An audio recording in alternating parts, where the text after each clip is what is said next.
اللهم صل على سيدنا محمد یا رب صل وسلم. بسم اللہ الرحمن الرحیم. سورہ یوسف کا رکوع نمبر 8 اور 13ویں پارے کا رکوع نمبر 2. اس کی آیت نمبر یہ جو ہے وَلَمَّا فَتَحُوا مَتَاعَهُمْ وَجَدُوا بِضَاعَتَهُمْ رُدَّتْ إِلَيْهِمْ. آیت نمبر 65 یہاں تک ہم پہنچے تھے. یہاں سے انشاءاللہ آج میں اس کی تفسیر شروع کروں گا. وَلَمَّا فَتَحُوا مَتَاعَهُمْ وَجَدُوا بِضَاعَتَهُمْ رُدَّتْ إِلَيْهِمْ. بات یہ چل رہی تھی پچھلے ایپیسوڈ میں کہ یوسف علیہ السلام کے بھائی نے کہا تھا کہ میرے بھائی کو بھی لے کر آنا تو میں راشن دوں گا ورنہ کسی کو بھی راشن نہیں ملے گا. یعنی اس سے یہ ظاہر ہوگا کہ تم جھوٹ بول کر گئے تھے کہ تمہارا ایک بھائی ہے تو اس کی سزا یہ کہ کسی کو بھی پھر راشن نہیں ملے گا. تو انہوں نے آ کے اپنے ابا سے کہا کہ ابا ہمارے بھائی کو ہمارے ساتھ اب بھیجیں راشن کے لیے, ہم اس کی حفاظت کریں گے. ابا نے کہا کہ بھائی میں کیسے تم پر اعتماد کروں, جیسے میں اسی طرح اعتماد کروں جیسے میں نے یوسف کے معاملے میں اعتماد کیا تھا. پھر کہنے لگے حفاظت کرنے والا تو اللہ ہے, ارحم الراحمین ہے. تو اس کے بعد کیا ہوا؟ قرآن کہتا ہے وَلَمَّا فَتَحُوا مَتَاعَهُمْ وَجَدُوا بِضَاعَتَهُمْ رُدَّتْ إِلَيْهِمْ. جب انہوں نے سامان کھولا تو دیکھا کہ وہ ساری پونجی اسی میں پڑی ہوئی ہے تو خوش ہو کے کہنے لگے یا ابانا ما نبغی, اے ہمارے ابا ہمیں اور کیا چاہیے. هذه بضاعتنا ردت الینا, یعنی ہمیں یوسف یعنی ہمیں عزیز مصر پر جو اعتماد جو کرنا ہے اس میں ہمیں اور کیا چاہیے. ہمیں اتنا احسان کر لیا ایک آدمی نے کہ هذه بضاعتنا ردت الینا, جو ہماری جمع پونجی تھی, جو ہماری خون پسینے کی کمائی تھی اس کو بضاع کہا جاتا ہے. جو ہماری جمع پونجی تھی ساری کی ساری واپس لوٹا دی. وَنَمِيرُ أَهْلَنَا, اب ہم اپنے اہل کے لیے راشن بھی لے کر آئیں گے. وَنَحْفَظُ أَخَانَا, اپنے بھائی کی ہم حفاظت بھی کریں گے. وَنَزْدَادُ كَيْلَ بَعِيرٍ, اور ایک اونٹ کے بقدر راشن اضافی لے کر آئیں گے جو بھائی کا ہوگا. ذَلِكَ كَيْلٌ يَسِيرٌ, یہ جو ابھی ہم راشن لے کر آئے ہیں یہ تھوڑا ہے, دوبارہ ہمیں جانا ہوگا اگلے سال یا اسی سال وہ جو بھی ہے تو ہم بھائی کو ساتھ لے جائیں گے اور ایک اور ہم راشن کا وہ غلہ اپنے ساتھ لے کر آئیں گے. قال لن ارسلہ معکم, یعقوب علیہ السلام نے فرمایا اس کو میں ہرگز تمہارے ساتھ نہیں بھیجوں گا یہاں تک کہ تم اللہ کی طرف سے مضبوط معاہدہ میرے پاس لے کر آؤ گے, یعنی معاہدہ کرو گے. وہ معاہدہ کیا ہوگا؟ اللہ تأتوننی بہ, تم ضرور اس کو واپس لے کر آؤ گے. الا ان یحاط بکم, اللہ یہ کہ تمہارا کوئی گھیراؤ ہو جائے, کوئی ڈاکو تمہیں پکڑ کے سارے قتل کر دیں, کوئی جیل میں ڈال دیا اور سب کے سب مارے جاؤ. وہ تو قدرت کی طرف سے کوئی حادثہ ہو جائے تو الگ بات ہے, لیکن ہر قیمت پہ تم نے اس کو لے کر آنا ہے. فلما آتوہ موثقہم, پس جب وہ اپنے ابا کے پاس آئے مضبوط عہد کے ساتھ, یعنی مضبوط عہد کیا انہوں نے, تو حضرت یعقوب نے فرمایا اللہ علی ما نقول وکیل, اللہ کارساز ہے, وہ جو کچھ ہم باتیں کر رہے ہیں اس پر وہ وکیل ہے, ہمارا ذمہ دار اللہ تعالیٰ ہے. یعنی اس کو حاضر ناظر جان کے ہم یہ معاہدہ کر رہے ہیں. جب یہ قافلہ تیار ہو کے اب مصر جا رہا ہے تو یعقوب علیہ السلام نے اپنے بچوں کو نصیحت کی یا بنی لا تدخلوا من باب واحد, اے میرے بچوں, میرے بیٹو, ایک دروازے سے داخل نہ ہونا. وادخلوا من ابواب متفرقہ, مختلف دروازوں سے داخل ہونا. یہ یعقوب علیہ السلام نے کیوں کہا؟ تاکہ بیٹوں کو نظر نہ لگے. وجہ کیا تھی کہ ظاہر ہے یعقوب علیہ السلام ابراہیم علیہ السلام کی اولاد میں تھے, بہت خوبصورت تھے, انہی کی نسل میں تو بیٹا پیدا ہوا یوسف جس کو اللہ نے آدھا حسن دیا. تو ظاہر ہے اتنے حسین کے بھائی بھی حسین ہوں گے اور قداور تھے, اٹریکٹیو تھے, پھر ان کے ساتھ بنیامین بھی. تو یعقوب علیہ السلام کو یہ خطرہ ہوا کہ ایک ہی دروازے سے جب یہ جائیں گے نا تو مصر کے لوگ اچانک دیکھیں گے کہ یہ ایک باپ کے اتنے سارے بیٹے ہیں تو نظر نہ لگ جائے کہیں. ایسی صورت میں حدیث میں آتا ہے کہ العین حق, نظر جو ہے برحق ہے. یہ جو آج کل چھوٹی چھوٹی باتوں پہ لوگ وہمی ہو رہے ہیں یہ تو ایک الگ بات ہے, لیکن کسی کے بیٹے واقعی اتنے خوبصورت اور اتنے لہیم شہیم اور اتنی کثرت سے ہوں تو یہ ایک اچنبے کی بات ہے نا. نظر ایسی چیز کو لگتی ہے جو بالکل ہی ایک اچنبے کی چیز ہو, جو انسان کی توقع سے ہٹ کر کوئی کام ہو رہا ہو. تو اب سوال یہ پیدا ہوتا ہے کہ یہ پہلی مرتبہ میں یعقوب علیہ السلام نے اپنے بیٹوں کو کیوں نہیں کہا کہ الگ الگ دروازے سے داخل ہونا؟ جب فرسٹ ٹائم وہ راشن لینے کے لیے گئے تھے اس وقت کیوں نہیں کہا؟ دوسری دفعہ میں کیوں کہہ رہے ہیں؟ تو اس کی کچھ وجوہات ہیں. پہلی وجہ تو یہ ہے کہ اس دفعہ بنیامین بھی ساتھ ہے اور اس کی وجہ سے وہ ظاہر ہے وہ بہت خوبصورت ہوں گے کیونکہ وہ یوسف علیہ السلام کے سگے بھائی ہیں، تو نظر لگنے کا خطرہ پچھلی دفعہ کی نسبت زیادہ. اور اس سے بھی زیادہ معقول بات یہ تھی کہ مصر کے لوگ اب ان کو پہچان گئے تھے کہ یہ ایک باپ کے بیٹے ہیں. فرسٹ ٹائم جب گئے تھے تو لوگوں نے قافلہ سمجھا ہوگا، لوگوں کیا پتا ہوگا کہ سارے بھائی ہیں، یہ لوگ سمجھ رہے ہوں گے مصر سے قافلہ آیا ہے. لیکن جب یوسف علیہ السلام کے محل میں رہے، پتہ چلا کہ یہ سب ایک بھائی ہیں سب، تو پھر لوگوں میں یہ بات پھیل گئی. اب جب دوبارہ آئیں گے تو لوگ بولیں گے کہ یار وہ باپ کتنا خوش قسمت ہے جس کے اتنے خوبصورت بھائی ہیں، بیٹے ہیں، اور ایسے لہیم شہیم اور اتنے اٹریکٹیو. اور پھر لوگوں نے یوسف علیہ السلام کو ان کا اکرام کرتے ہوئے دیکھ بھی لیا تھا، تو ایک جیلسی بھی پیدا ہو سکتی ہے کہ ہمیں اتنا پروٹوکول نہیں مل رہا، ہم اتنے عرصے سے یوسف کے ساتھ ہیں اور یہ ان کو اتنا عزت مل رہی ہے، اتنا پروٹوکول مل رہا ہے. تو یہ تمام باتیں حسد پیدا کرنے کا ذریعہ تھیں، اور ظاہر ہے حاسد کی نظر لگنے کا خطرہ زیادہ ہوتا ہے. تو اس لیے یعقوب علیہ السلام نے کہا کہ اگلے دروازے داخل ہونا. اب اس میں ایک اشکال ہوتا تھا کہ بھائی یہ نظر وغیرہ سے بچنے کا اہتمام تو عام طور پہ وہ لوگ کرتے ہیں جن کا اللہ پہ توکل نہیں ہوتا. تو یعقوب علیہ السلام یہ نفی کر رہے ہیں کہ میرا اللہ پہ بہت اعتماد اور توکل ہے، میں تو صرف ایک اسباب کے درجے میں یہ اختیار کر رہا ہوں. میرا یہ ہرگز عقیدہ نہیں ہے کہ ان اسباب میں کچھ رکھا ہوا ہے، میرا عقیدہ یہی ہے کہ ہوتا اللہ سے ہی ہے. تو اس لیے فوراً کہہ رہے ہیں کہ وما اغنی عنکم من اللہ من شیء، میں اللہ سے بچا کے تمہیں کوئی فائدہ نہیں پہنچا سکتا. اللہ کوئی نقصان پہنچانا چاہے گا تو ایک گیٹ سے داخل ہو، الگ الگ دروازوں سے داخل ہو، اس سے کوئی فرق نہیں پڑتا. ان الحکم الا للہ، اصل حکم تو صرف اللہ کا ہے. علیہ توکلت، اسی پر میں اعتماد کرتا ہوں. وعلیہ فلیتوکل المتوکلون، اور بھروسہ کرنے والوں کو اللہ ہی پہ بھروسہ کرنا چاہیے. یعنی اپنے بیٹوں کو بھی نصیحت کر رہے ہیں کہ بیٹا اسباب اختیار کیا کرو مصیبت سے بچنے کے، لیکن بھروسہ اللہ پہ کیا کرو. اللہ چاہے گا تو حفاظت ہوگی، نہیں چاہے گا تو جتنے مرضی دروازوں سے داخل ہو جاؤ پھر بھی نقصان ہوگا. وَلَمَّا دَخَلُوا مِنْ حَيْثُ أَمَرَهُمْ أَبُوهُمْ، اور جب وہ اپنے ابا کے حکم کے مطابق مختلف دروازوں سے داخل ہوئے تو ابا کی ایک چاہت پوری ہو گئی. آگے قرآن کہہ رہا ہے کہ یعقوب علیہ السلام کے دل میں جو تھا نا کہ میں اللہ پہ توکل کرتا ہوں، تو واقعی وہ اللہ پہ توکل کرتے تھے. ما کان یغنی عنہم من اللہ من شیء، یعقوب اللہ سے نہیں بچا سکتے تھے اپنے بیٹوں کو. یعنی یعقوب علیہ السلام نے جو بیٹوں کو مختلف دروازوں سے جانے کا حکم دیا تو اس میں یعقوب کی نیت یہ نہیں تھی کہ میں اللہ کے عذاب سے یا اللہ جو مصیبت پہنچانا چاہتا ہے اس سے میں اپنے بیٹوں کو بچاؤں. ظاہر ہے اللہ سے کون لڑ سکتا ہے اللہ. پھر سوال پیدا ہوتا ہے پھر یعقوب علیہ السلام نے یہ کیا کیوں؟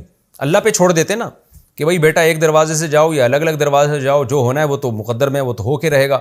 تو قرآن اس کا جواب دے رہا ہے اللہ حاجۃ فی نفس یعقوب، اصل میں ایک حاجت تھی یعقوب کے دل میں، قضاہا، جس کو انہوں نے پورا کیا. وہ حاجت کیا تھی؟ بھئی ہم اپنی طرف سے تو مصیبت سے بچنے کا اہتمام کر لینا. جب انسان اپنی طرف سے مصیبت سے بچنے کا اہتمام کرتا ہے پھر بھی مصیبت پہنچتی ہے تو اس کو تسلی ہو جاتی ہے، اور اپنی کوتاہی کی وجہ سے جو مصیبت پہنچتی ہے اس میں تسلی نہیں ہوتی، بار بار نفس ملامت کرتا ہے کہ میں نے ایسا کیا کیوں. تو یہ یعقوب کے دل میں ایک حاجت تھی جو انہوں نے پوری کی.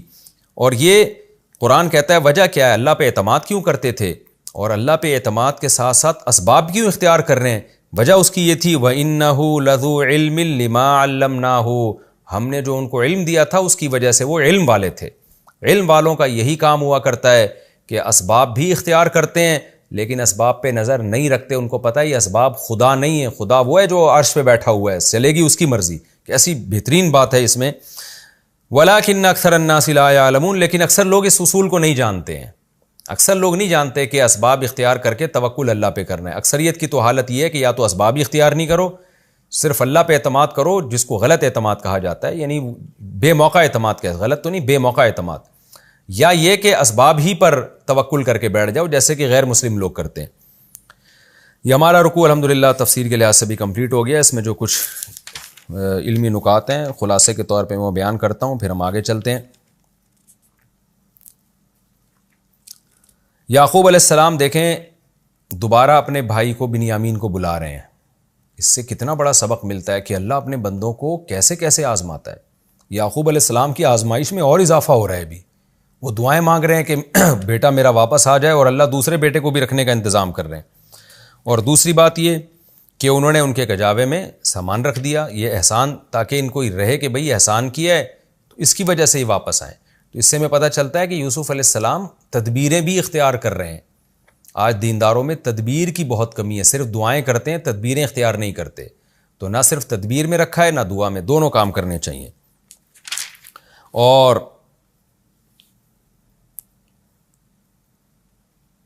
تیسری بات یہ کہ یعقوب علیہ السلام بھی کیسے قحط سے بچنے کا اہتمام کر رہے ہیں.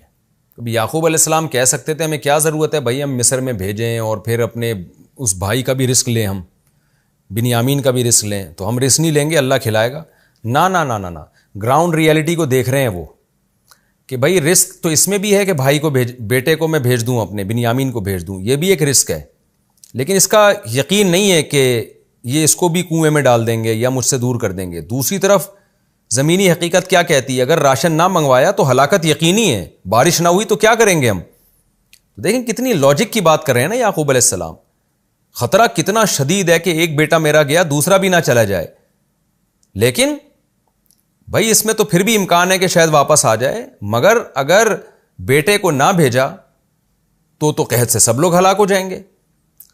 آج کے دیندار لوگ کیا کر رہے ہوتے ہیں؟ آج کا کوئی ہوتا ہمارے جیسا نالائق تو وہ کیا فیصلہ کرتا؟ بھائی بیٹے کو تو بھیجنا نہیں ہے، رہا مسئلہ کہ بارش نہیں ہو رہی تو کیا ہوگا، کوئی بات نہیں، دیکھا جائے گا، ابھی تو یہ تو کھاؤ نا راشن، یہ جب ختم ہو جائے گا تو دیکھیں گے کیا کرنا ہے. اب ختم ہو جائے گا تو پھر کون انتظار کرے گا؟ اتنے دن بھوکے رہیں گے کہ مصر میں جا کے واپس لانا ہے. نہیں جی ہو سکتا ہے اللہ تعالیٰ بارش برسا دے، نہیں جی ہو سکتا ہے اللہ تو بڑا غفور رحیم ہے. بھائی ہم نے یہ دیکھنا ہے کہ امکان کے درجے میں کیا کیا ممکن ہے. آپ نے یہ دیکھنا ہے کہ اگر نہیں ہوئی تو کیا ہوگا. جیسے یعقوب علیہ السلام پلاننگ کر رہے ہیں فیوچر کی، یوسف علیہ السلام بھی پلاننگ کر رہے ہیں. یوسف علیہ السلام یہ بھی کہہ سکتے تھے کہ 7 سال جب بارش ہوگی نا رج کے کھانا، اگلے سال جب قحط آئے گا تو دیکھا جائے گا، یار جس اللہ نے 7 سال کھلایا اگلے 7 سال بھی وہ کھلائے گا. یہ بھی تو کہہ سکتے تھے نا. نہ بڑے پلاننگ سے استعمال کر رہے ہیں کہ اتنا استعمال کرنا ہے اور اتنا کھانا ہے اور اتنا فروخت کر کے معیشت کو مضبوط کرنا ہے. یہ پلاننگ ہو رہی ہے پوری کی پوری، جو آج کل دینداروں کی زندگی سے یہ پلاننگ نکل چکی ہے. اور یعقوب علیہ السلام بھی پلاننگ کر رہے ہیں کہ بچوں کو بھیج رہے ہیں کہ راشن لے کر آؤ. اس احتمال پہ نہیں ہے کہ بھائی میں تو اللہ کا پیغمبر ہوں، میرے تو سارے نیک بچے ہیں، اللہ نے روزی کا تو ہم سے نیک لوگوں سے تو ویسے ہی روزی کا وعدہ کیا ہوا ہے، میرے دادا ابراہیم علیہ السلام تو بڑے بزرگ تھے، ہمارا خاندان کیسے قحط سے ہلاک ہو سکتا ہے. جیسے وہی بات ہے نا کہ نمازیوں کو کورونا کیسے ہو سکتا ہے. کورونا کے دنوں میں یہ باتیں بہت ہوئی ہیں مسجدوں میں. جو تقوی اختیار کرتے ہیں ان کو وبائیں کچھ نہیں کہتی، یہ وبا تو ان لوگوں کو آئے گی جو شرابیں پیتے ہیں. یہ سب فضول قسم کی باتیں ہیں جو شریعت کے مزاج کے بالکل خلاف ہیں. تو کہیں بھی ایسا نہیں ہے کہ جب کوئی وبا آئے تو نیک لوگوں کو نہ ملے، برے لوگوں کو ملے. وہ تو قحط آتا ہے تو سبھی ہلاک ہوتے ہیں اس میں، اور سبھی آزمائشوں میں آتے ہیں. تو یعقوب علیہ السلام اپنے پیغمبر ہونے کی بیس پہ یہ نہیں کہہ رہے کہ میں نے اسباب اختیار نہیں کرنے. بھائی یہ جمع پونجی لے کے جاؤ اور راشن لے کر آؤ، اور پھر رسک بھی لے رہے ہیں کہ بیٹے کو بھیجنے کا خطرہ بھی مول لے رہے ہیں کہ ہم نے تو بھائی اسباب اختیار کرنے ہیں، باقی پھر دعائیں اللہ سے مانگنی ہے. اور یہ بھی دیکھیں کہ یعقوب علیہ السلام نے کچھ جمع پونجی جمع کی بھی تھی. اگر یعقوب علیہ السلام جتنا پیسہ آ رہا ہے سارا خرچ کر رہے ہوتے تو اب جب قحط آیا ہے تو ان کے پاس راشن خریدنے کے پیسے کہاں سے آتے؟ ظاہر ہے انہوں نے کچھ پیسے جمع پونجی کے رکھے ہوئے بھی تھے کہ اگر خدا نخواستہ کوئی ایسے حالات آ گئے تو ہم اتنا خاندان میرے ساتھ ہے، ان کی ازواج بھی، بیویاں بھی زیادہ تھیں، اولاد بھی بہت تھی، تو کچھ انہوں نے اسباب بھی اختیار کیے ہوئے تھے کہ اگر خدا نخواستہ کچھ حالات اوپر نیچے ہوتے ہیں تو اتنا میرے پاس اسپیئر میں رہے کہ میں ان حالات کو کنٹرول کر سکوں. تو اس کے لیے انہوں نے جمع پونجی بھی رکھی ہوئی تھی. تبھی اس کو جمع پونجی کہا جاتا ہے کہ بہت زیادہ نہیں تھی وہ، کیونکہ جو ہوس والا آدمی ہوتا ہے وہ تو کروڑوں روپے پلاٹوں کی صورت میں جمع کر کے رکھتا ہے، وہ تو اس کو تو مرنے کا خیال ہی نہیں ہوتا. یعقوب علیہ السلام نے اتنا کہ ایک جو ہے نا 1 سال اگر آزمائش کے حالات آئیں، چند سال آئیں تو ہم اس میں سروائیو کر سکیں. تو یہ پہلے سے انہوں نے انتظام کیا ہوا تھا. اس سے پتہ چلتا ہے کچھ رقم بچا کے رکھنا کہ اگر خدا نخواستہ ابھی میری جاب چلی جائے یا ابھی اچانک میرے حالات خراب ہو جائیں تو میں کیسے معاشرے میں چلوں گا. تو اتنی رقم بچا کے رکھنا یہ بھی توکل کے خلاف نہیں ہے. ہاں توکل کے یہ خلاف ہے کہ جو زندگی کے 10-20 سال رہ گئے ہیں اور اربوں روپے کے پلاٹیں خریدتے چلے جا رہے ہیں، کوئی انتہائی نہیں ہے. علماء نے کہا کہ 1 سال کی کم از کم جو ہے نا، اگر آپ جاب لیس ہو جاتے ہیں تو 1 سال تک آپ سوسائٹی میں سروائیو کر سکیں، اتنی جمع پونجی رکھنا ضروری ہے. پھر اس سال میں آپ اگلے سالوں کے لیے بھی انتظام کرنا شروع کر سکتے ہیں. تو خیر یہ ساری باتیں ہمیں یہاں سے پتہ چلتی ہیں، اور نظر بد کا برحق ہونا بھی پتہ چلتا ہے اس سے ہمیں کہ نظر لگنے کا بھی پورا خطرہ ہوتا ہے، جیسے کہ احادیث میں یہ مضمون بہت زیادہ واضح ہے. اور نظر سے بچنے کا اہتمام کرنا چاہیے. حدیث میں دعا سکھائی گئی ہے، اعوذ بکلمات اللہ التامہ من کل شیطان وہامہ ومن کل عین لامہ. اسی طرح سورہ فلق، سورہ ناس اپنے اوپر اپنے بچوں پہ دم کرنا چاہیے اس کو. باقی نظر ایک کوئی بھی اچھمبے کا کام ہو تب لگتی ہے. ایسا نہیں ہے کہ آپ کا بچہ آڑا ترچھا نیلا پیلا عجیب سا ہو, ناکیں بہہ رہی ہوں اور اس کو بھی ڈرتے ہوں کہ پتہ نہیں اس کو کہیں نظر نہ لگ جائے, تو یہ وہم بھی نہیں کرنا چاہیے. کوئی بھی ایک الگ سے ہی ہٹ کے کوئی چھو تو اس کو نظر کا خطرہ ہوتا ہے. یہ ہمارا رکوع کمپلیٹ ہوا. اب ہم آگے رکوع کی طرف چلتے ہیں. سورہ یوسف کا رکوع نمبر 9 اور 13ویں پارے کا رکوع نمبر 4. رکوع نمبر 4 نہیں, رکوع نمبر 3. یہ ہم اسٹارٹ کرتے ہیں. سب سے پہلے اس کا مختصر لفظی ترجمہ مختصر گرامر کے ساتھ, پھر انشاءاللہ اس کی تفسیر ہوگی. بسم اللہ الرحمن الرحیم. وَلَمَّا دَخَلُوا عَلَى يُوسُفَ, اور جب وہ بھائی آئے یوسف کے پاس, آوا الیہ اخاہ, آوا یووی ایوان, اوا تھا اصل میں اکرما کی طرح, ٹھکانہ دیا, مأوا کہتے ہیں نا ٹھکانے کو, ٹھکانہ دیا الیہ اپنی طرف یوسف نے, یعنی یوسف نے ٹھکانہ دیا اپنی طرف, اخاہ اپنے بھائی کو, یعنی اپنے سگے بھائی کو. قالا, اور کہنے لگے, انی بے شک میں, انا اخوکا میں تیرا بھائی ہوں, فلا تبتئس پس اب مایوس مت ہونا, بیما یا تنگ نہ ہونا. تبتئس بیس سے نکلا ہے, بیسا کہتے ہیں نا برا, تو اب برا محسوس نہ کرنا, یعنی اب تنگی محسوس نہ کرنا, بیما کانوا یعملون, ان عمل سے جو تمہارے یہ دوسرے بھائی سوتیلے بھائی کر رہے ہیں. یعنی اب جو تمہیں ٹینشن یہ دے رہے تھے تو اب اس پہ ٹینشن نہ لینا, میں تمہارا بھائی ہوں. فلما جہزہم, پس جب قافلے کو حضرت یوسف نے تیار کیا, بجہازہم اپنے سامان کے ساتھ, جعل السقایۃ, تو ایک پیالہ, سقایا وہ ساقی کہتے ہیں نا پانی پلانا, سقایا پانی پلانے والا پیالہ, بڑا قیمتی پیالہ ہوگا. جعل السقایۃ فی رحل اخیہ, تو اپنے بھائی یعنی بنیامین کے کجاوے میں وہ پیالہ رکھ دیا. ہو سکتا ہے خود رکھا ہو سکتا ہے کسی ملازم سے رکھوایا ہو, تو دونوں طرح امکان ہے. ثم اذن, پھر ندا لگائی, اذن یؤذن تأذینا, ندا لگانا, اذان کو اذان اسی وجہ سے کہتے ہیں کہ وہ اعلان ہے. مؤذن, ایک اعلان کرنے والے نے اعلان کیا, ایتھا العیر, اے قافلے والو, اے قافلے, عیر قافلے کو کہتے ہیں, اے قافلے والو, انکم لسارقون, بے شک تم لوگ چور ہو. قالو, وہ لوگ کہنے لگے, واقبلوا علیہم, اور ان لوگوں پر متوجہ ہوئے, اقبال کا معنی متوجہ ہونا, کہنے لگے اس حال میں کہ پیچھے متوجہ ہوئے, پلٹے لوگوں کی طرف, جو محل سے جو ایک بندے نے تو پکارا, پیچھے باقی کھڑے ہو کر دیکھ رہے تھے کیا ہو رہا ہے, تو سب کی طرف مڑ کے کہنے لگے, ماذا تفقدون, کون سی چیز ہے جو تم گم پا رہے ہو بھائی.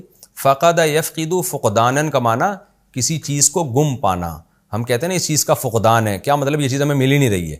کیا چیز ہے جو تم گم پا رہے ہو, جو تمہیں لگ رہا ہے کہ گم گئی ہے, جس کی وجہ سے ہمیں چور کہہ رہے ہو. قالوا, تو وہ کہنے لگے, نفقد صواع الملک, ہم بادشاہ کے پیمانے کو, صواع وہ پیمانہ جس سے ناپا جاتا ہے, یعنی وہ پیالے میں پانی بھی پیا جاتا تھا اور راشن بھی ناپا جاتا تھا, تو بادشاہ کا جو پیمانہ ہے, جو پیالہ ہے, وہ ہم گم پا رہے ہیں. ولیمن جاء بہ, اور وہ شخص جو اس پیالے کو لے کر آئے گا اس کے لیے کیا ہے, حمل بعیر, ایک اونٹ کا بوجھ ہے. حمل, وہ حمل یعنی حمل سے نکلا ہے, بوجھ, یعنی ایک اونٹ کے برابر اس کو راشن ملے گا فری میں, صرف اس خدمت کے بدلے میں کہ کون بادشاہ کا پیالہ نکال کے لاتا ہے. تو ہم چاہتے ہیں کہ ہم آپ کا سامان چیک کریں, ہو سکتا ہے آپ کے پاس ہو تو ہمیں وہ مل جائے گا پورا جو ہے نا, مجھے مل جائے گا وہ پورا ایک اونٹ کا راشن. وَأَنَا بِهِ زعیم, اور میں اس کا دعوے دار ہوں. زعیم کا مطلب دعویٰ کرنا. تو وہ شخص کہنے لگا, میں نے دعویٰ کیا, میں نے بادشاہ کو کہا ہے کہ ٹھیک ہے میں وہ پیالہ نکال کے لاؤں گا تو مجھے ایک پورا اونٹ راشن کا ملے گا, میں نے یہ چیلنج قبول کیا ہے. قالو, تو وہ کہنے لگے, تاللہ, اللہ کی قسم, لقد علمتم, یقیناً تم جانتے ہو, ما جئنا, ہم یہاں اس لیے نہیں آئے, لنفسد فی الارض, کہ ہم زمین میں فساد مچائیں, وما کننا, اور نہیں ہیں ہم لوگ, سارقین, چور, ہم کوئی چور لوگ تھوڑی ہیں. قالو, تو وہ کہنے لگے, فما جزاؤہ, سب مل کے کہنے لگے, دعویٰ تو ایک نے کیا تھا لیکن باقیوں نے اس کا ساتھ دیا, اور کہنے لگے, فما جزاؤہ, اچھا اس شخص کی جزا کیا ہے, ان کنتم کاذبین, اگر تم جھوٹ بول رہے ہو. تم تو کہہ رہے ہو کہ ہم چور نہیں ہیں, لیکن اس شخص کی جزا کیا, اس شخص سے مراد وہ شخص جس نے تم میں سے چوری کر کے پیالہ اپنے سامان میں رکھا, اس کی بدلہ کیا ہے اگر تم جھوٹے نکلے. قالو, تو وہ کہنے لگے, یہ یوسف کے بھائی کہنے لگے, جزاؤہ, اس شخص کا بدلہ یہ ہے, من وجد فی رحلہ, کہ جس کے رحل سے, جس کے کجاوے سے وہ پیالہ پایا جائے فہو جزاؤہ تو وہی شخص اس کا بدلہ ہے، اسی کو رکھ لینا. کذالک نجزی الظالمین، ہم ظالموں کو اسی طرح سزا دیا کرتے ہیں. ہمارا قانون یہی ہے کہ جس کے سامان سے جس پہ چوری ثابت ہوتی ہے اسی کو غلام بنا کے رکھ لیا جاتا ہے. فبدأ بأوعیتہم، وعاء کہتے ہیں برتن کو، اوعیہ اس کی جمع آتی ہے. فبدأ تو اس شخص نے شروع کیا، بأوعیتہم بھائیوں کے سامان سے، قبل وعاء اخیہ یوسف کے بھائی کے سامان سے پہلے، یعنی بنیامین کے سامان سے پہلے ان باقیوں کے سامان سے شروع کر دیا تاکہ شک نہ ان کو.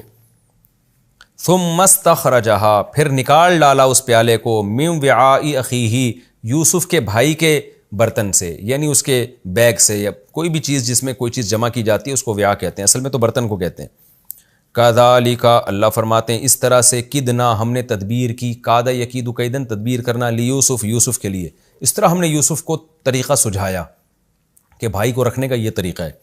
ما کانا، نہیں تھا یوسف، لیأخذ ایسا کہ وہ لے لے، اخاہ اپنے بھائی کو، فی دین الملک بادشاہ کے دین میں، یعنی بادشاہ کے دین کے مطابق تو وہ اپنے بھائی کو چوری کے الزام میں رکھ ہی نہیں سکتے تھے، کیونکہ بادشاہ کا قانون یہ نہیں تھا کہ چور کو رکھو اپنے پاس، اس ملک کا قانون کچھ اور تھا.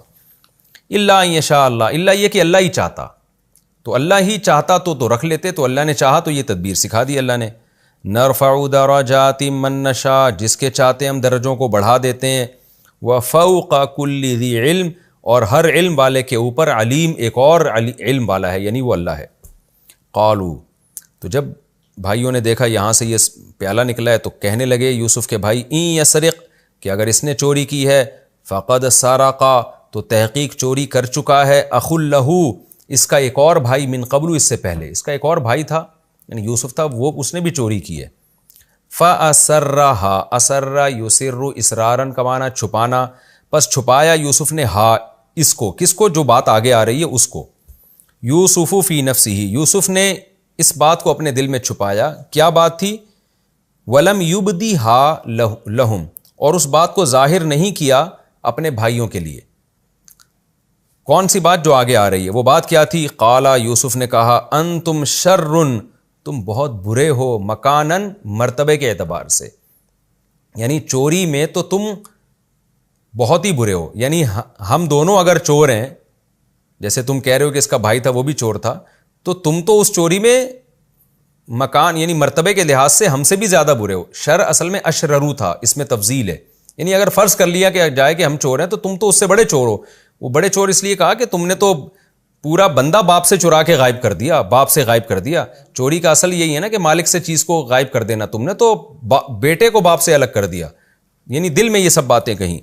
واللہ اعلم بما تصفون، اور اللہ خوب جانتا ہے جو باتیں تم کر رہے ہو. یوسف علیہ السلام دل میں یہ باتیں کر رہے تھے. قالوا، بھائی کہنے لگے، یا ایھا العزیز، اے عزیز مصر، ان لہ، بے شک اس بھائی کے لیے، ابن، ایک باپ ہے، شیخن، بوڑھا ہے، کبیرن، بہت زیادہ، اس کا ایک بہت زیادہ بوڑھا باپ ہے. کیا مطلب؟ آگے جملہ محذوف ہے، وہ اس کو کبھی بھی نہیں چھوڑے گا، یہاں پہ وہ اس کا غم برداشت نہیں کر سکتا.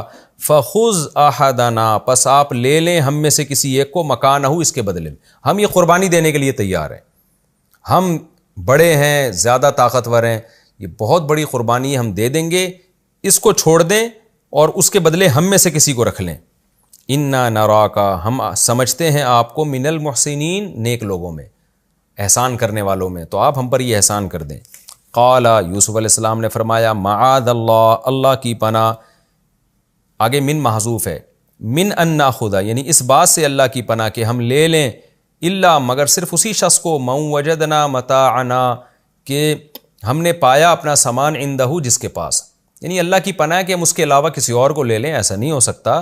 انا اذن، اگر ہم نے ایسا کیا تو اس صورت میں ہم لظالمون، ہم تو ظالم ہوں گے. ایسا کیسے ہو سکتا ہے کہ الزام کسی اور پر ثابت ہوا اور سزا کسی اور کو دی جائے؟ یہ نہیں ہو سکتا. یہ اس کا لفظی ترجمہ مختصر گرامر کے ساتھ ہو گیا. رکو نمبر 9 اور 3 کا. اب ہم انشاءاللہ اس کی تفسیر کی طرف آتے ہیں.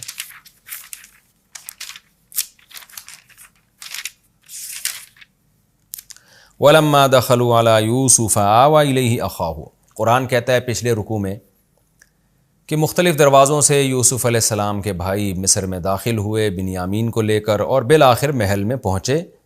تو جب یوسف علیہ السلام کے پاس آئے تو یوسف علیہ السلام نے اپنے بھائی کو ٹھکانہ دیا، یعنی تنہائی میں لے گئے اور کہا انی انا اخوکا، کہا کہ میں تمہارا بھائی یوسف ہوں، فلا تبتئس بما کانوا یعملون، تو پہلی خوشخبری تو یہ قبول کرو کہ یہ جو میرے بھائی، ہمارے سوتیلے بھائی تمہارے ساتھ جو زیادتی کر رہے تھے، اب اس پہ ٹینشن، لا تبتئس کا سادہ ترجمہ ہوگا ٹینشن مت لینا، یعنی تنگی میں مت جانا، تو اب اس کی تنگی مت لو، یعنی تمہاری آزمائش اب ختم ہو گئی ہے۔ اس سے پتہ چلتا ہے کہ یہ بھائی جو تھے، جیسے یوسف علیہ السلام سے حسد تھا، ان کو اسی طرح بنیامین سے بھی تھا، اور اس کو ٹارچر کرتے رہتے تھے۔ جیسے گھروں میں ہوتا ہے ایک بھائی مصیبت بن چکا ہوتا ہے دوسرے بھائی کے لیے، یا ایک جو ہے نا سارے ہاتھ دھو کے اس کے پیچھے پڑے ہوئے ہوتے ہیں، یہ بھی دن رات گھروں میں ہمیں نظر آ رہا ہوتا ہے، اس کو اتنا ذہنی ٹارچر کر دیتے ہیں۔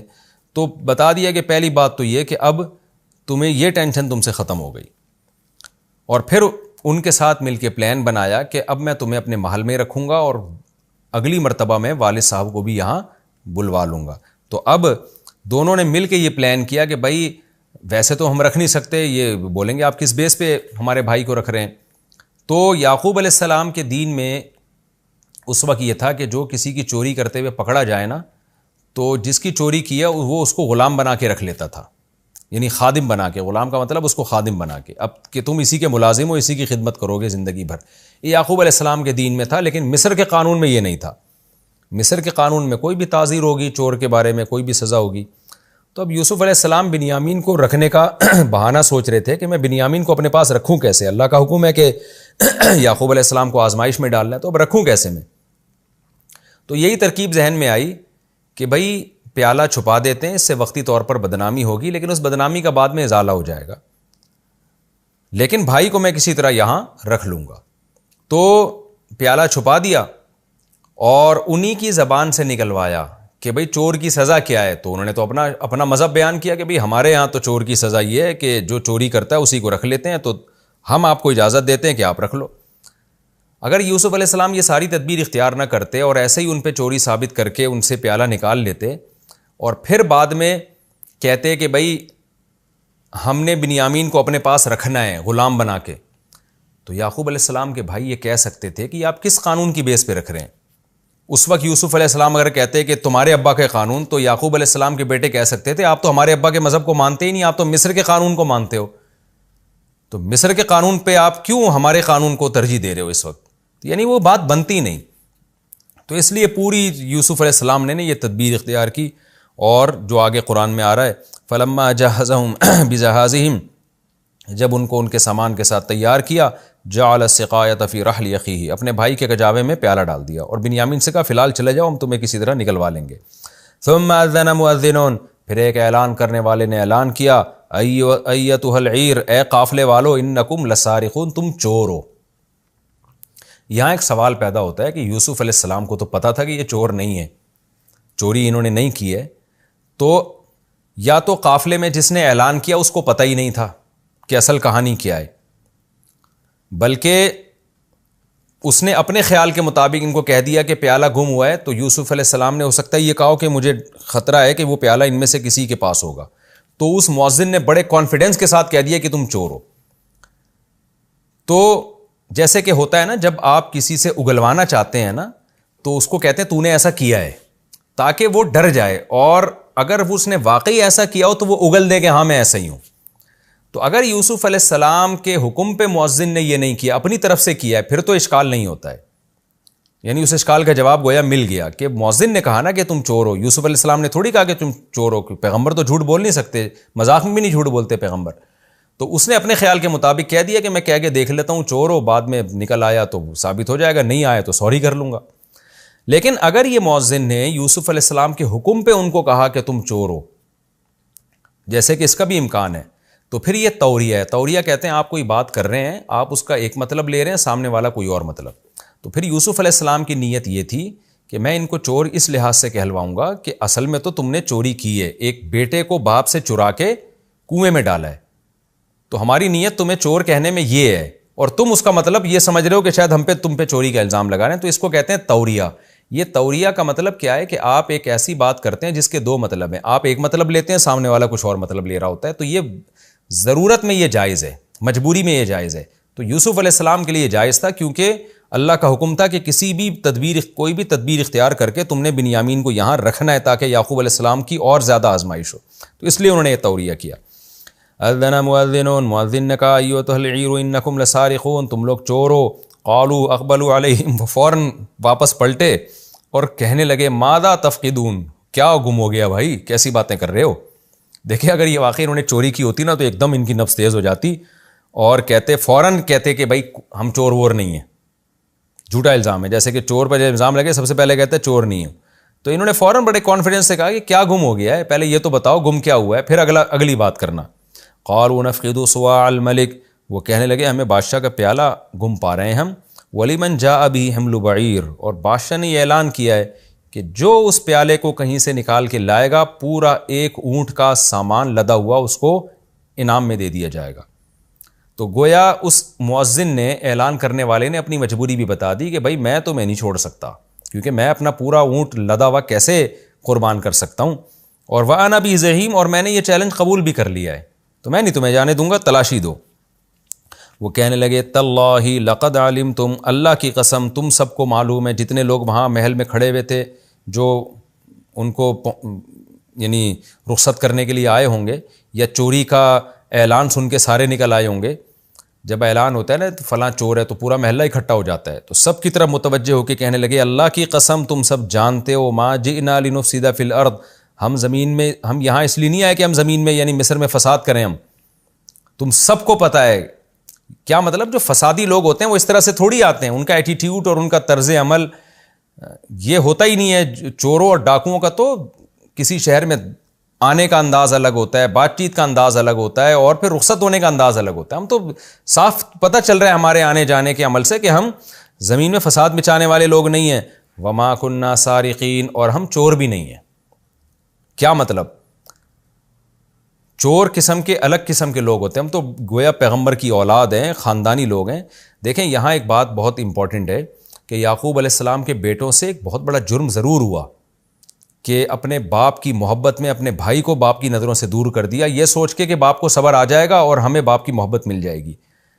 لیکن پیغمبر کی اولاد ان کا مینٹل لیول بہرحال اتنا اونچا تھا کہ وہ اس چوری کے الزام کو اپنے لیے بہت بڑی ذلت سمجھ رہے تھے. تبھی انہوں نے کہا ہم چور لوگ نہیں ہیں، مطلب ہم بڑے خاندانی لوگ ہیں، خاندانی لوگ چوری نہیں کیا کرتے. تو اس سے پتہ چلتا ہے کہ یہ چوری اور یہ جو ادھر کی ادھر کر دینا یہ گھٹیا قسم کے خاندانوں کا کام ہوتا ہے، گھٹیا لوگوں کا کام ہوتا ہے. عزت دار لوگ اس طرح کے جرم نہیں کرتے. تو اس لیے انہوں نے کہا کہ ہم چور لوگ نہیں ہیں. قالوا فما جزاؤہ ان کنتم کاذبین. اس سے بھی پتہ چلتا ہے یعقوب علیہ السلام کے بیٹوں کے خاندانی ہونے کا کہ ان کو اپنے بارے میں کانفیڈنس تھا کہ ہم میں سے کوئی بھی چوری نہیں کر سکتا، ورنہ وہ شروع میں کہہ دیتے کہ بھائی تمہیں اگر تلاشی لینی ہے تو لے لو نا تلاشی، تو تلاشی لے کے تمہیں خود ہی پتہ چل جائے گا، اور جو چور ہو اس کو رکھ لینا اپنے پاس. لیکن وہ اتنے کانفیڈنٹ تھے کہ ہم زمین میں اللہ کی قسم ہم نہ فسادی لوگ ہیں، نہ اللہ کی قسم ہم چور لوگ ہیں. تو یہ کانفیڈنس آپس کا بھائیوں میں ایک دوسرے پر، یہ بھی اس کی علامت ہے کہ ان کے اندر یہ غیر اخلاقی حرکت نہیں تھی یوسف علیہ السلام کے بھائیوں کے اندر. قالوا فما جزاؤہ، کہنے لگے اچھا پھر بتاؤ اگر تم میں سے کوئی چور ثابت ہو جائے تو اس کی بدلہ کیا ہے اگر تم جھوٹ بول رہے ہو. انہوں نے فوراً کہا جزاؤہ ما وجد فی رحلہ فہو جزاؤہ، اس کا بدلہ یہ ہے کہ جس کے سامان سے نکلے اسی کو رکھ لو. تو ان کو تو اطمینان تھا ہمارے پاس نہیں ہو سکتا بھائی، ہم میں سے کوئی بھی چوری نہیں کرتا. کذالک نجزی الظالمین، ہم اسی طرح ظالموں کو سزا دیا کرتے ہیں. ان کو پتہ تھا دیکھیں بھائیوں کو کہ مصر کے قانون میں چور کی سزا کم ہے، اور ہمارے باپ کے مذہب میں جس مذہب کو ہم فالو کرتے ہیں اس میں چور کی سزا زیادہ ہے. تو ایسے موقع پہ بظاہر عقل مندی کا تقاضا یہ تھا کہ مصر کا قانون پیش کیا جاتا. یعقوب علیہ السلام کے بیٹے یہ کہہ دیتے کہ جس کے سامان سے پیالہ نکلے گا تو جو بھی تمہارا قانون کہتا ہے، تمہاری کورٹ کہتی ہے، جس سزا کا بھی وہ سزا دے دینا. ظاہر ہے وہ سزا کم تھی، لیکن یعقوب علیہ السلام کے بیٹوں نے کیا کہا، اس سزا کا ذکر کیا جو ان کے مذہب میں تھی. کیوں؟ اس لیے کہ ان کو پتا تھا ہمارے پاس سے تو نکل سکتا ہی نہیں ہے، ہم تو چوری ہم کر ہی نہیں سکتے ہیں، لہذا وہ سزا بیان کرو جو بڑی سزا ہے تاکہ اور یقین ہو جائے کہ بھائی ہم بالکل بے گناہ ہیں. یہ ناممکن اپنا ٹائم ضائع کرو گے کچھ بھی حاصل نہیں ہوگا. جیسے لوگ کہہ رہے ہوتے ہیں نا یار اگر میری جیب سے یہ موبائل نکل آئے، اگر میرا چور ہونا ثابت ہو جائے تو میری گردن اڑا دینا. تو یہ مطلب نہیں ہوتا کہ گردن ہی اڑا دینا، مطلب یہ ہوتا ہے کہ نہیں ہوگا میرے پاس، یہ کانفیڈنس ہوتا ہے انسان میں، تو اس طرح کی بات کرتا ہے. تو اتنے کانفیڈنٹ تھے وہ کہ ہم چور نہیں ہو سکتے. قالوا فما جزاؤه ان کنتم کاذبین. یعنی یہ میں اتنی لمبی تقریر یہ سمجھانے کے لیے کر رہا ہوں کہ چوری بہت گھٹیا عادت ہے، بہت ہی غیر خاندانی اور نیچ ہونے کی دلیل ہوتی ہے چوریاں کرنا. اس لیے بچوں کو اس پہ بہت سخت سزا دیا کریں فوری طور پر، تاکہ وہ اس برائی کے کبھی قریب بھی نہ جائیں. قالوا جزاؤه ما وجد في رحل فهو جزاء كذلك نجزي الظالمين فبدأ بأوعيتهم قبل وعاء أخيه. وہ ان لوگوں نے بھی بڑی ہوشیاری سے کام لیا. جو مؤذن تھا نا جس نے اعلان کیا تھا، اس نے کیا کیا؟ بھائیوں سے پہلے شروع کیا. اس سے بھی یہ ظاہر ہوتا ہے کہ یوسف علیہ السلام نے اس کو بتا دیا تھا کہ چور وور نہیں ہے یہ، لیکن تم نے بنیامین کے سامان سے آخر سے نکالنا ہے. تو اس سے پتہ چلتا ہے، اس میں اشارہ ہے کہ اس کو پہلے سے پتہ تھا کہ یہ چور نہیں ہے، یہ پوری ملی بھگت سے ایک تدبیر ہو رہی تھی. تو تبھی اس نے باقی بھائیوں کے سامان سے پہلے نکالنا شروع کیا، کیونکہ اگر بنیامین کی طرف پہلے جاتا تو پھر بھائیوں کو شک ہوتا کہ لگتا ہے انہوں نے خود سے ہی رکھا ہے، تو ورنہ ان کو کیسے پتہ چل گیا کہ یہیں سے نکلے گا، تو پہلی دفعہ یہاں کیوں آ رہے ہیں؟ تو اس لیے پہلے بھائیوں کی تلاشی شروع کر دی. فَبَدَأَ بِأَوْعِيَتِهِمْ قَبْلَ وِعَاءِ أَخِيهِ. یوسف کے بھائی سے پہلے دیگر بھائیوں کے سامان کو چیک کرنا شروع کیا. ثُمَّ اسْتَخْرَجَهَا مِنْ وِعَاءِ أَخِيهِ. پھر یوسف کے بھائی کے بیگ سے نکال لیا. كَذَلِكَ كِدْنَا لِيُوسُف. اللہ کہتے ہیں یہ پوری تدبیر جو ہے نا، پیالہ رکھنا اور اس طرح سے مؤذن کا اعلان کرنا اور پھر انہی سے سزا اگلوانا کہ یہ سزا ہونی چاہیے اور پھر یہاں سے شروع کروانا، یہ ساری تدبیر ہم نے یوسف کو سکھائی تھی، یعنی ہم نے ان کو وحی کی تھی یا ان کے دل میں ڈالی تھی. ما کان لیأخذ اخاہ. یہ ممکن ہی نہیں تھا کہ یوسف اپنے بھائی کو رکھ لیتے چوری کا الزام لگا کے، یا کسی بھی طریقے سے فی دین الملک، مصر کے قانون میں. مصر کا قانون اس کی اجازت نہیں دیتا تھا، الا ان یشاء اللہ، الا یہ کہ اللہ ہی چاہے. جیسے کہ اللہ نے چاہا ایک تدبیر سکھا دی، ورنہ مصر کے لاء کے مطابق وہ نہیں رکھ سکتے تھے. نرفع درجات من نشاء. ہم جس کے چاہتے ہیں درجوں کو بڑھا دیتے ہیں.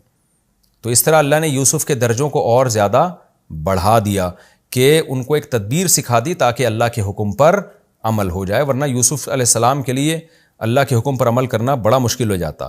وَفَوْقَ كُلِّ ذِي عِلْم. اور ہر علم والے کے اوپر علیم ایک اور علیم ہے. یوسف علیہ السلام بھی علم والے تھے، لیکن ان کے اوپر ایک اور ذات ہے جو اللہ ہے، جس کا علم سب سے زیادہ. اسی نے یوسف علیہ السلام کو یہ طریقہ سکھایا.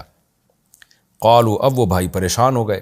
وقت ہمارا چونکہ مکمل ہو چکا ہے، تو اگلے ایپیسوڈ میں انشاءاللہ میں یہاں سے شروع کروں گا. قالوا ان یسرق فقد سرق اخ له من قبل. یعنی سورہ یوسف کا رکوع نمبر 9 اور 13ویں پارے کا رکوع نمبر 3. تو اس کی تفسیر انشاءاللہ ہم اگلے ایپیسوڈ میں قالوا ان یسرق فقد سرق اخ له من قبل، یعنی آیت نمبر 77، یہاں سے انشاءاللہ ہم اس کی تفسیر شروع کریں گے. اللہ تعالی ہمیں سمجھنے کی، عمل کی توفیق عطا فرمائے. وما علینا الا البلاغ.